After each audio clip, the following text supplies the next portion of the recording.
என் அன்பு குழந்தையே, வாழ்க்கை அடுத்த நொடியில் 1000 ஆச்சரியங்களை ஒளித்து வைத்திருக்கின்றது.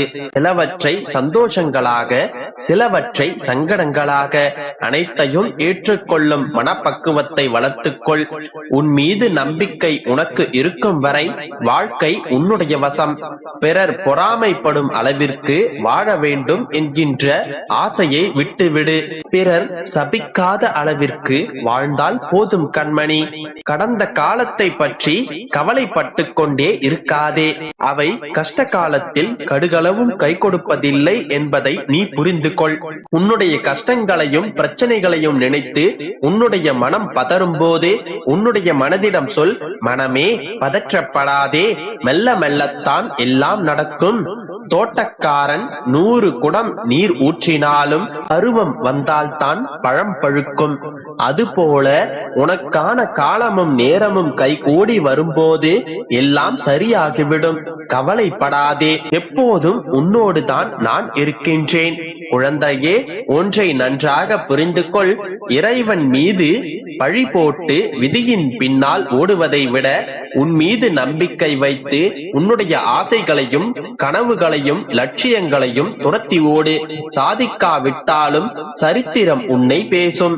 காயங்களின்றி காலம் எதையும் கற்றுக் கொடுப்பதில்லை. வாழ்க்கை என்பது நாம் நினைத்தபடிதான் எல்லாம் நடக்கும் என்று சொல்ல முடியாது. அதனால் எல்லா வகையான திருப்பங்களுக்கும் தயாராக இரு. பல உறவுகளால் தர முடியாத ஆறுதலையும் நிம்மதியையும் சில நேரம் தனிமை தந்துவிடும். பொறுத்திரு. நீ செய்யும் ஒவ்வொரு நல்ல காரியமும் அதற்கான நன்மைகளை காலம் கடந்தாவது உனக்கு அளித்துக் கொண்டு வரும். நீ உன்னுடைய கருத்தில் ஒன்றுபட்டு இருந்தால் இந்த உலகமே உன்னை எதிர்த்தாலும் ஒன்றும் செய்ய முடியாது. அதுபோலவே உன்னுடைய கருத்தில் நீ முரண்பட்டு இருந்தால் உலகமே உன்னை ஆதரித்தாலும் உன்னுடைய வாழ்க்கையில் நீ வெற்றி அடைய முடியாது.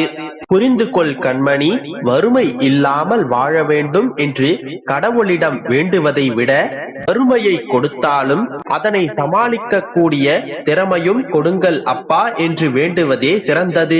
காலம் தவறாமை, சுத்தம், செயல் என்று இருந்தால் நமக்கு ஆணையிட யாரும் இருக்க மாட்டார்கள். கொடுக்க மனமிருந்தால் மனமாற கொடுத்துவிடு. கொடுத்ததை அச்சமயமே நீ மறந்துவிடு. இல்லை என்றால் அச்செயலை நீ செய்யாதே. யோசித்து ஒரு செயலை செய்ய தொடங்கும் போது செவிடாய் மாறிவிடு. ஏனென்றால் உற்சாகமான சொற்களை விட கேலியான சொற்கள் தான் முதலில் நீ கேட்க நேரிடும். அனைத்தையும் எதிர்த்து போராடு. நிச்சயம் நீ வெற்றி பெறுவாய். வாய்ப்புக்காக காத்திருக்காதே.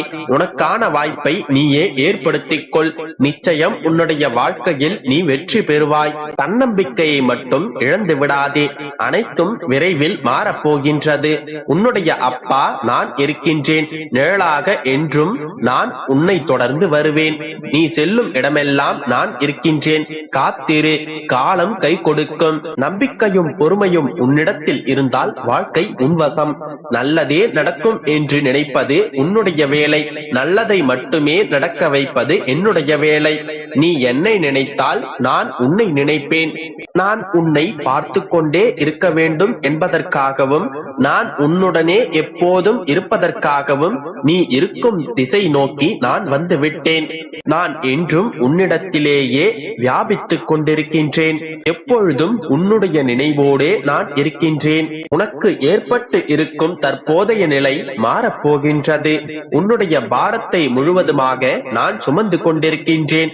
உனக்கு எப்போது என்ன செய்ய வேண்டும், எதை செய்ய வேண்டும், எப்படி செய்ய வேண்டும் என்று ஒவ்வொரு நாளும் தவறாமல் யோசித்து உனக்காக நான் வழங்கிக் கொண்டிருக்கின்றேன்.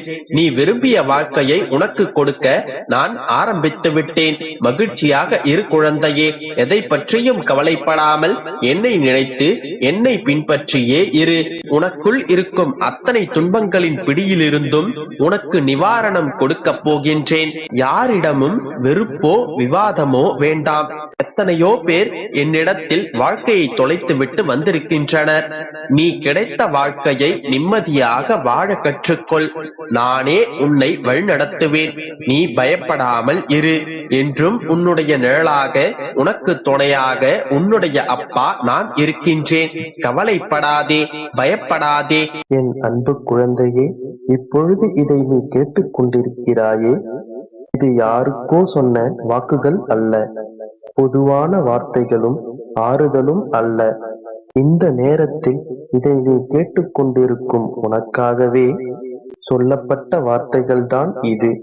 அந்த வார்த்தைகள்தான் இப்பொழுது உன் செவிகளை வந்து சேர்ந்து கொண்டிருக்கின்றது. எனவே அப்பாவின் வார்த்தைகளை அலட்சியப்படுத்தாமல் முழுமையாக கேள்.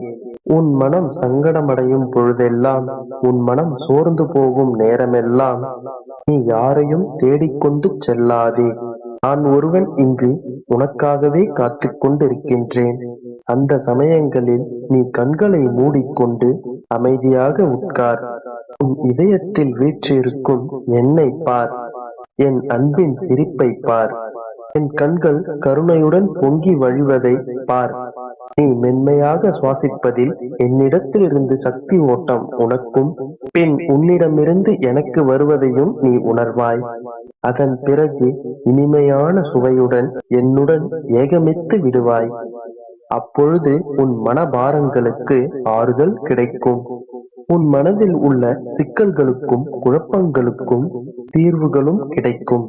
இந்த எளிமையான முறையை விட்டுவிட்டு யாரேனும் வருவார்களா, உன் சோகங்களை பகிர்வார்களா என்று எதிர்பார்த்து கொண்டிருக்கின்றாய்.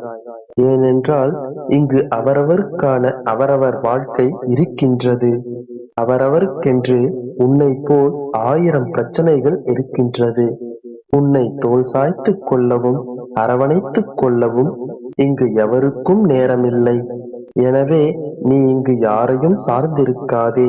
உன்னால் முடிந்தால் நீ மற்றவர்களுக்கு உன் நேரத்தை ஒதுக்கி சற்று ஆறுதல் வார்த்தைகளை கொடு. உனக்கான ஆறுதல் வார்த்தைகளை தக்க நேரத்தில் உனக்கு நான் அனுப்பி வைப்பேன். அவ்வாறு தானாக வரும் ஆறுதல் வார்த்தைகளை கேள். ஆனால் நீயாக யாரையும் தேடிச் செல்லாதே. நீ இதுவரை வாழ்ந்த காலங்களை நினைத்து வருந்தாதே. உன் வருங்காலத்தை நினைத்து ஏங்காதே. இந்த இரண்டையும் உன் அப்பா நான் பார்த்துக் கொள்கிறேன். நான் உன்னுடன் இருக்கும் பொழுது உனக்கு தோல்வியே இல்லை. நான் உன் எதிர்காலத்தை பார்த்து பார்த்து உருவாக்கி வைத்திருக்கின்றேன். அதில் எப்படி மற்றவர்களை உள்ளே விடுவேன்? யார் என்ன வேண்டுமானாலும் செய்து கொள்ளட்டும். ஆனால் வெற்றி என்பது இறுதியில் உனக்கு மட்டுமே உரித்தாகும். எனதிந்த வார்த்தைகளை ஒருபொழுதும் மறக்காதே. எது நடந்தாலும் என்ன நடந்தாலும் என் அப்பா பார்த்து கொள்வார் என்ற உறுதியான நம்பிக்கையோடு இரு.